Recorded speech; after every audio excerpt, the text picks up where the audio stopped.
10 years ago, Trafalgar Law concocted a plan to take down one of the emperors of the sea. That emperor was Kaido. And at the time, we the readers did not know how long of a journey that truly would be.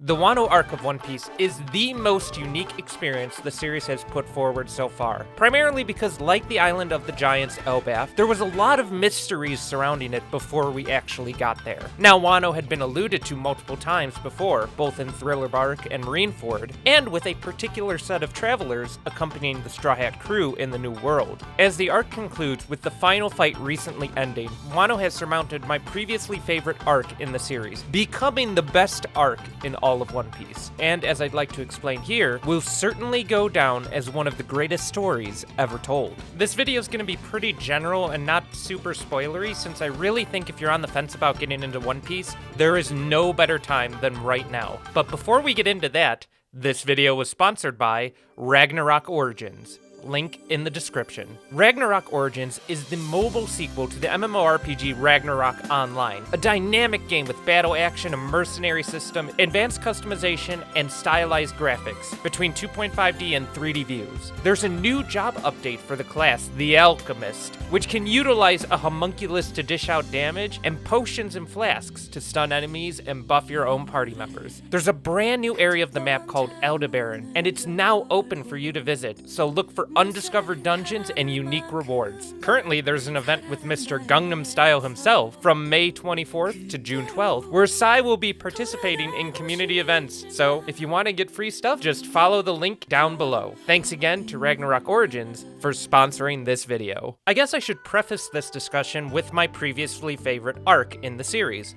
Water 7, Enies Lobby. I personally prefer it over Marineford because I believe the thematic beats of One Piece as a whole are stronger when they focus around the Straw Hat crew themselves. This was the first time we witnessed each member of the crew struggle with emotional weights that they really didn't have to face before. And by the end of that arc, you can truly see that Luffy stepped into his own as the captain. And of course, it didn't hurt having the crux of the arc being about Best Girl. Similar to how Luffy needed Enies Lobby to truly become the pirate captain that would take on the world government, Wano is needed to establish Luffy as the emperor, this stepping stone that he has been training for, striving for ever since the time skip, on his journey to be the king of the pirates. While Big News Morgans may have unceremoniously bestowed Luffy this title in the previous arc, at the beginning of this one, he had a chance to show off if he could live up to it.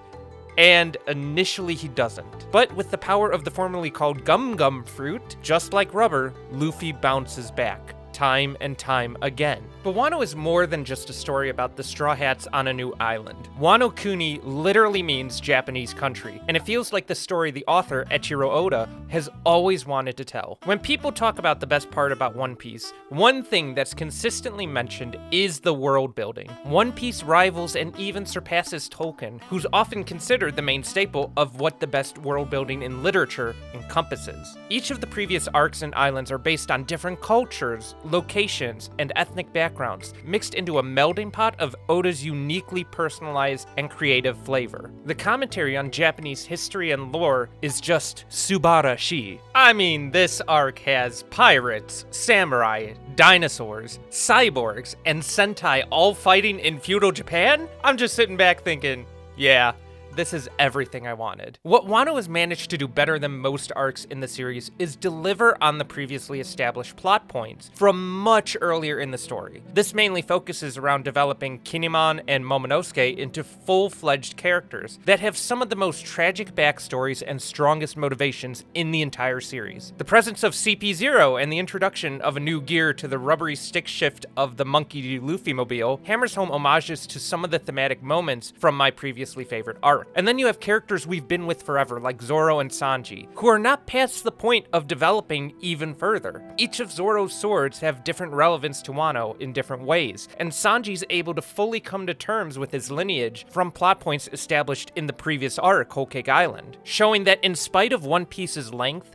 characters are not beyond the point of development. They're always consistently changing, even if they have a stationary core to who they are, like our very joyous Monkey Man. Now, I've been watching and reading One Piece since high school, and this series has been a part of my life for well over a decade.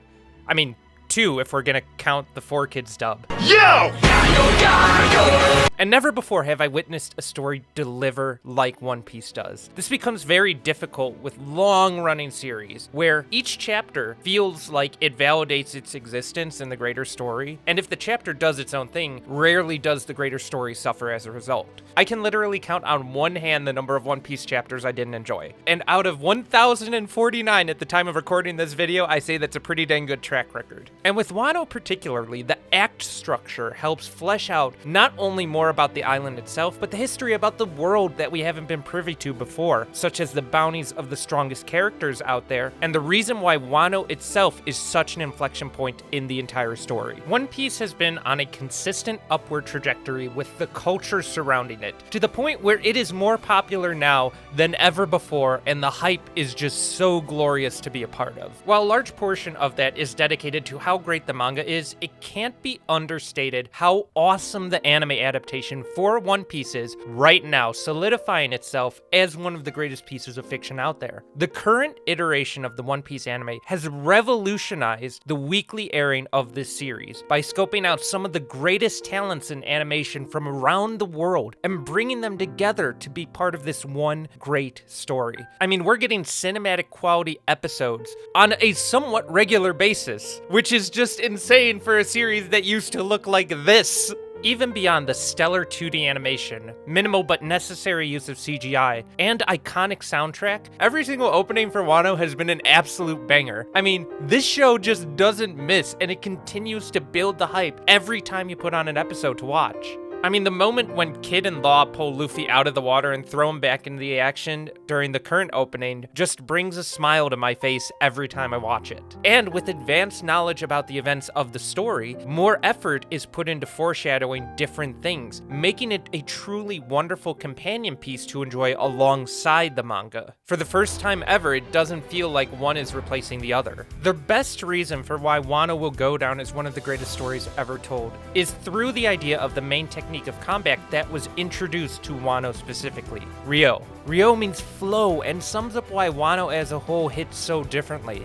Wano's about the flow of themes like revenge, hunger, freedom, Christianity, and most important of all, inherited will. The will of Odin that the Scabbards and Yamato take up. The will that Zoro inherits from the Shimotsuki clan. And, most importantly, the will of not only Roger, but Joyboy that our titular main character has fully realized. The climax of Wano managed to turn Kaido into one of the most intriguing antagonists so far, something that I was actually a tad bit worried about going into this final fight. There's just so much detail to go into that's way too much for a video like this. So if you're interested in hearing me go into specific topics, like how the Onigashima rooftop became the Mount of Transfiguration with a white-clad savior descending from it, I certainly could do that, so let me know in the comments below. That'll be in future stuff. But Wano isn't over just yet. We've got the reactions from the world to see, new bounties, the transcription of the poneglyphs, and the largest ending party in the series to look forward to before the curtains close. These last few chapters of this one island will certainly be